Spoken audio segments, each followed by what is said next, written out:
Welcome aboard, I'm Mason the Argonaut, and welcome back to the Insaniquarium Guppy Run.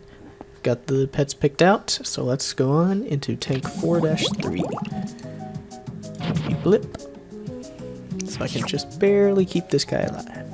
Guy. Young lady. I don't know. The breeder. Alright, so I hope you all are doing well today, whenever you're watching this. Be it right after I've posted, or 30 years into the future.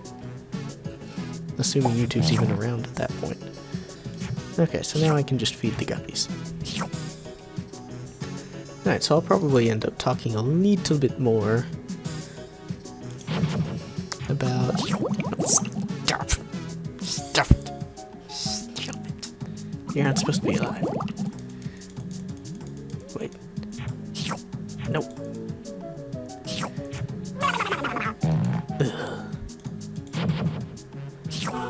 Oh yeah, I was gonna make Prego. I see. No, don't you dare. Don't you dare get that. Yes. Alright, presto. Good. I mean, not because it's dead, but because we don't have the other kind of fish in here now. Oh. Incoming. Oh no, not one of these. Oh hey, I didn't even notice this. It doesn't actually cost money to feed this guy. That's interesting. I guess with Wadsworth in here, that'd mean that the game would just be stuck in a loop if it did cost money and I ended up running out. So that's good.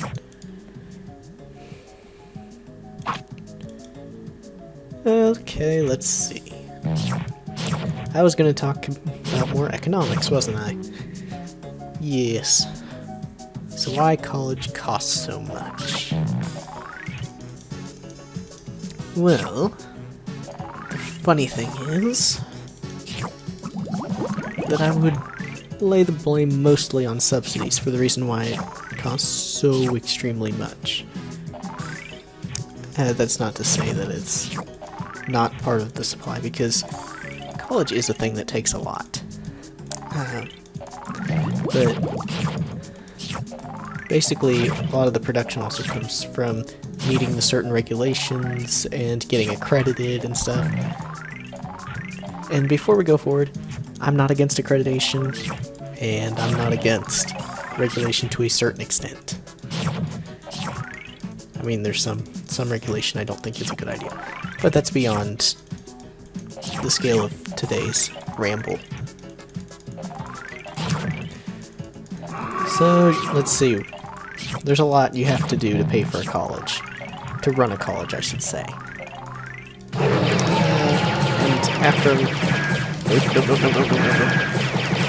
Ow. After I finish defeating these two guys at the same time, we can talk about them.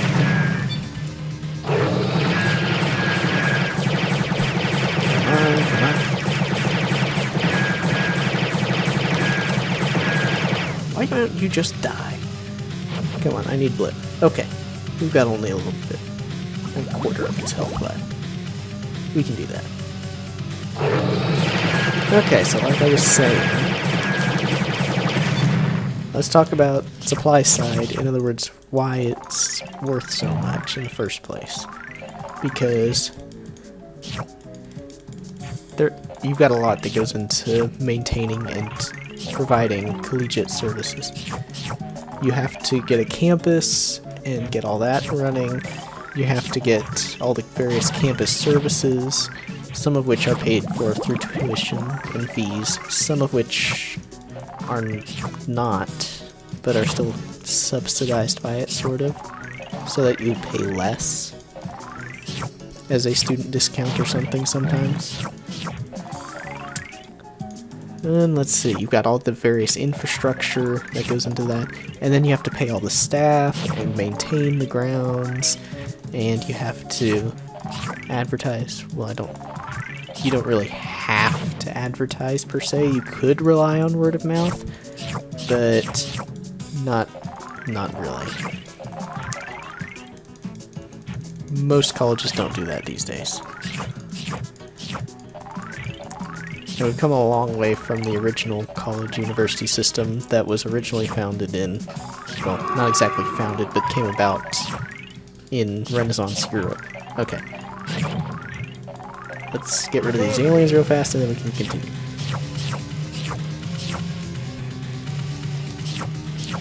Oh, come on. Oh, hey. So this shows me how much each pellet does to his health. Okay, so where was I? Upgrading food. Much better. Oh, great. Oh, dear. Angie, can you at least save one of them? Ah, oh, so close. Okay, so I'll just change you to another Prego then. Even though one of them was fully upgraded. Also, you may have noticed that my rambling wasn't all that focused. That's why it's called rambling. And part of doing these videos is so that I can get better at rambling. And I'm sure you'll notice that as time goes on. Or you won't notice and you'll just think I was always good. I suppose that's slightly better than noticing. Okay. Where was I? Oh yes, why it costs so much to run a college. In other words, why providing it at cost is still very, very expensive. Okay, so on top of that, let's see, so I've got maintenance, buying land and all that. What else? Advertising. I kind of wish they would rely on just word of mouth, but oh well. And then you have all of the sports stuff, which personally I think universities should not bother with sports teams, at least not public universities. Public-private partnerships like A&M and some other ones, or completely private ones like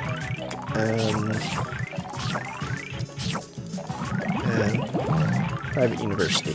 Is Baylor private? Baylor, maybe? I'm not entirely sure, actually.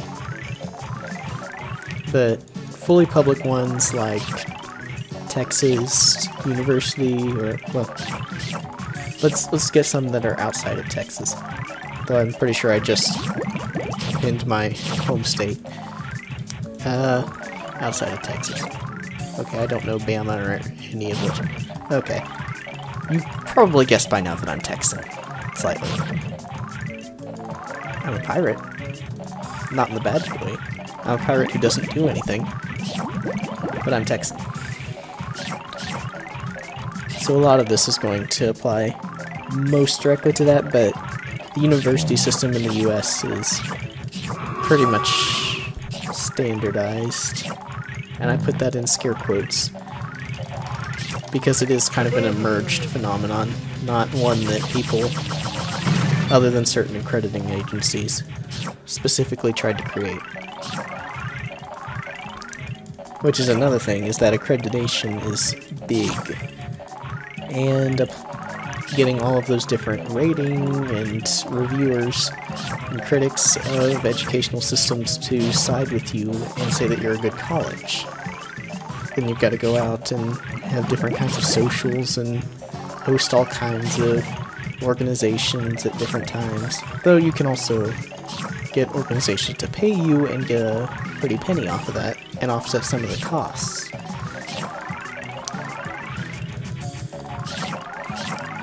So yeah, there's a lot of cost that goes into this, into running a university. And don't forget that you're not just paying for the past, you're paying for the future with your tuition. Past, present, and future. You're paying for new construction, which will benefit future students. You're paying for maintenance for now.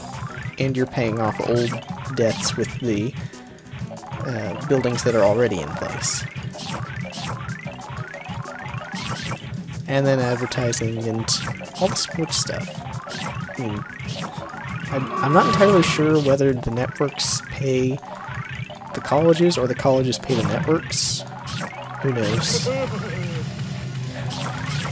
But it seems to me that a lot of the sports stuff is, well, I guess it's a two-way street, because you also have sponsors coming in.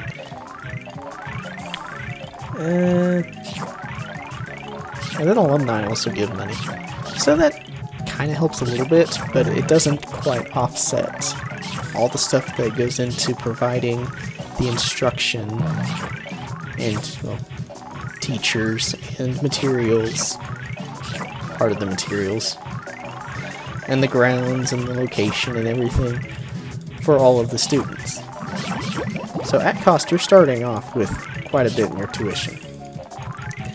This is slightly less so for online universities and colleges that are starting to crop up. Because, I mean, you've got to remember, the internet is still very young. And so far, I'm pretty sure there are no accredited, entirely online degrees. I have taken some classes, okay, one class, but I have seen more classes, which are at accredited universities on accredited degree plans, and the course is entirely online, but not entire degree plans in colleges. Personally, I can't wait for entire colleges and universities to be entirely online and have entire accredited degree plans, because that would really help a lot. That would in fact be a bit closer to what the modern educational system is supposed to do, which is convey knowledge to as many people as possible. There is the university as a center of knowledge and learning as scholars, which mostly focuses around farming graduates for their skills and expertise. And I think you could still have graduate education at a university of sorts. It would have to be kind of smaller.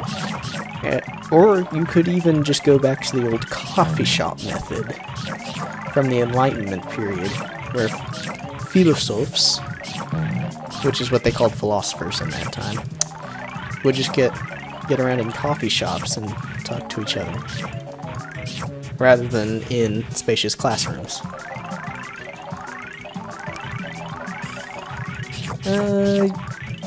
Let's see, what else? I got completely off topic on how I think universities should be run and such. Okay, so back to costs. So why do I blame subsidies partially? Well, the thing is that cost is determined two ways. Well, not two ways. By two things in conjunction. Supply and demand. You have to have both in order to have a high or low price.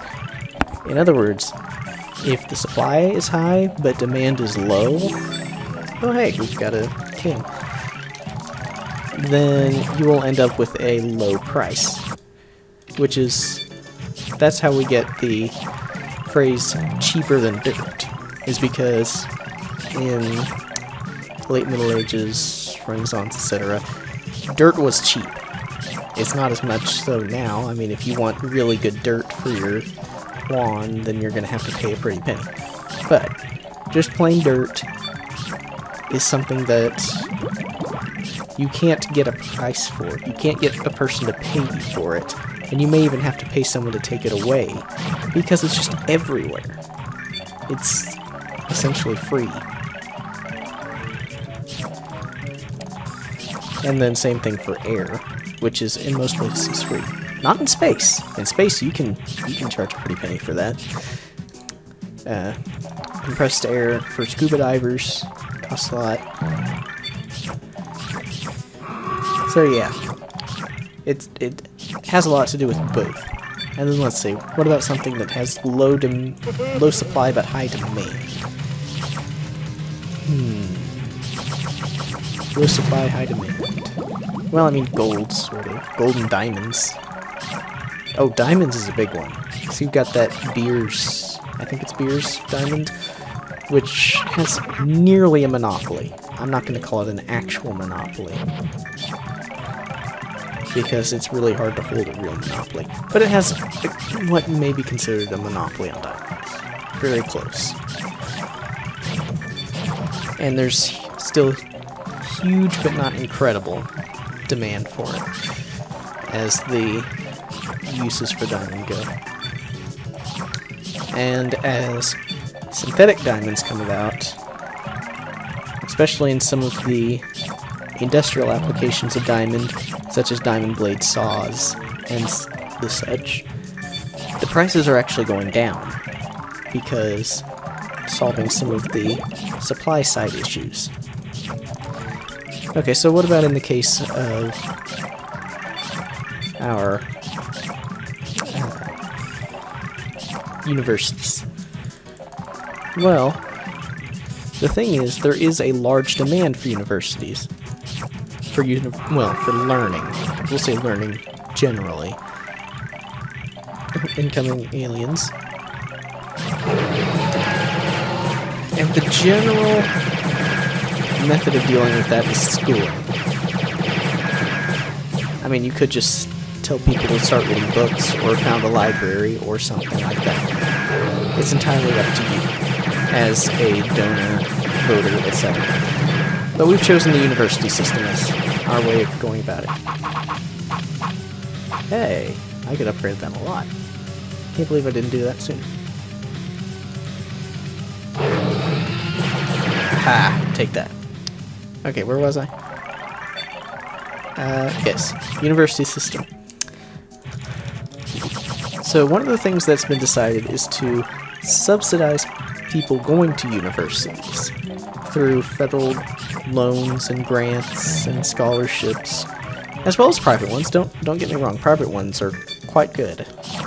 They're quite interesting and good, but that's not entirely the problem here. So, well, it can contribute to it, but generally I'm going to stick to the guaranteed federal ones, because private scholarships are not guaranteed and are harder to account for except as a statistic and private charity, and we're not going to dive into all that right now. So we're just going to say direct subsidy of students by government, or we might include private in that. You can argue that, but I'm not going to bother with arguing types right now. So what does that do? Well, a few things can happen. One would be that on this supply-demand, well, it shifts the supply-demand curve. And this is an economics thing that everyone in economics has to study. And it's very static if you look at it when it's taught in the basic economics classes. It's just you have one supply line, one line or curve which represents the amount of a good that is supplied at a certain price, and a demand curve that's shown for how much demand there is for a good at a certain price. And it's always shown that there's a place where they cross, and you know that there's never a vertical supply or demand curve. That is to say, if you change the price, supply and demand will change. This is true even for essentials like food. Mostly this happens by shifting to other replacements and to other things that are competing with it. For example, if you raise the price of rice, people will start going to corn, or vice versa, or they'll go to potatoes, or who knows. And if the price gets raised, more people will go to it. The thing is, though, the price is... You could also say that the price is contingent on the other two. It's all very much dependent on time and on what else is going on at the time. So, what does this tell us? Okay, well, the place where they cross is called the clearing, is where the market clears, the clearing price. Basically, that's where demand equals supply. Now, usually you won't ever get to exactly demand equals supply. You'll get off, but you can get very close. And that spot is always changing due to external influences. And then you have to deal with inflation and other things, and it gets weird. Basically, here's the thing though. What you're doing by subsidizing a good means that you will be lowering the price of that good. Now what that does on this supply-demand curve is because you haven't actually changed the conditions which led to that price, what you're going to do is increase the demand. But because there's not a supply side reason that the price has gone down, what's going to happen is suppliers are going to make less of it, or the extra demand is going to drive the price back up to where the actual price paid is the same price that would normally be there without subsidy. Now this isn't always to say that subsidies are bad, or that they are inconsequential. If they were completely inconsequential, then no one would have a problem with them. The thing is that what subsidies serve to do is that they redistribute money. So in other words, you end up with the same amount of good, give or take some bureaucratic stuff, which I would say is quite large. There's quite a bureaucratic cut that's taken out of it. So it slightly decreases the amount of good, and then it gives it to other people than would originally have had it. And you can make any you can say anything you want about who should get it or who shouldn't get it or what you want. That's an entirely different conversation, and the redispersal of wealth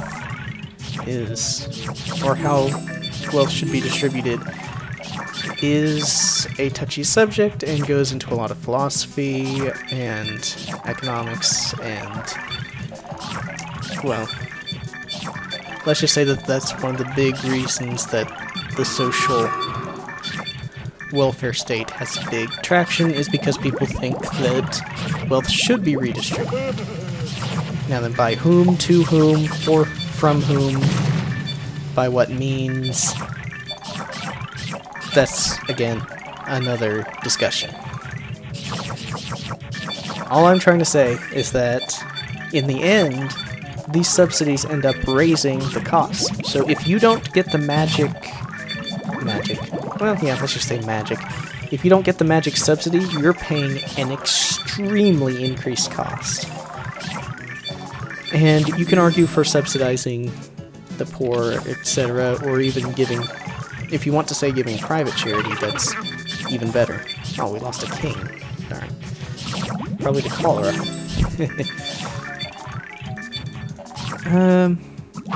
What was that? Oh yeah, you can argue. You can argue endlessly. But the fact of the matter is that the list price is going to be changed, and it's going to go up because of the subsidies. So that means that unless you get the magic subsidy, you're left with far higher tuition that you have to pay, and these humongous debts that we're having now. In other words, without the subsidy, prices are lower, and debt will be lower, because it won't be concentrated as much onto specific people. Essentially what the subsidies do, if you target them toward the lower end of the wealth spectrum, is that they hurt people in the middle. If you try to extend it to the middle, then, well, you're not really hurting the top. You are, but not as much. But you also have far less of an impact on everybody, and you end up with debt all over again. On top of which, if you subsidize something, you'll get more of it. And the fact of the matter is that what has been subsidized is college, at least in the US, the way that it's been gone about is subsidy of college education, which is not the same thing as knowledge or wisdom or any of those. What it means is that you've subsidized people being in classrooms. In other words, you're not allowing for people to find better, more creative solutions. For example, most of the quote-unquote robber barons of the 19th century, late 19th century, started out incredibly poor, reading from library books and such, and went on to found libraries. I guess the most famous example of this would be Carnegie, who came from Scotland, if I remember correctly. I might be butchering some of this. And worked his way up. And wow, this is going to be a really charged one, but I'm trying my best to steer away from all the worst of the problems, and just trying to say the factual thing that list price will be raised if you subsidize. So, okay, what else could happen? How could we fix this problem then, while still getting everyone to have their cake and eat it too? So help the poor, help the rich, help everybody, and not have these bad side effects of raising prices. Well, I would dare to say that one of the best things you can do is to recognize that not all learning comes from a classroom. That is to say, you should not be subsidizing classrooms. Now, they're good, and they're good for focused learning, to a certain extent, and for certain people.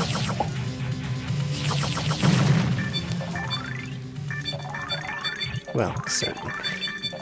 For a lot of people, they're really good. And it's good to have tutors for it. But really, there's also a lot of good alternatives too that end up still making you a productive person. And, well, you can sort of teach ethics and philosophy and stuff in a classroom, in the end it's up to the person to struggle with it themselves. And having a professor isn't going to do as much good as having a mentor. And the official classroom setting for that isn't going to be as good. It's good for keeping people on track, and it's good for testing, making sure that people actually know the stuff that they know. But basic knowledge is not all you need. You don't just need the knowledge, you need to go out there and experience that. And that's why a college degree is not worth as much as experience in the industry that you're going into. And funny enough, you are paid to get that experience. You're not paying to get it. So this makes trade school for another reason, a really good alternative, is because it mostly gives you the ability to get into trade and then learn it. Okay, now then. I'm just trying to ramble, so don't take any of this too incredibly seriously. And, I mean, if I wanted you to take this seriously, I would be adding a clickbait title. Like, why universities are stupid. or why scholarships are stupid. Let's get everybody mad.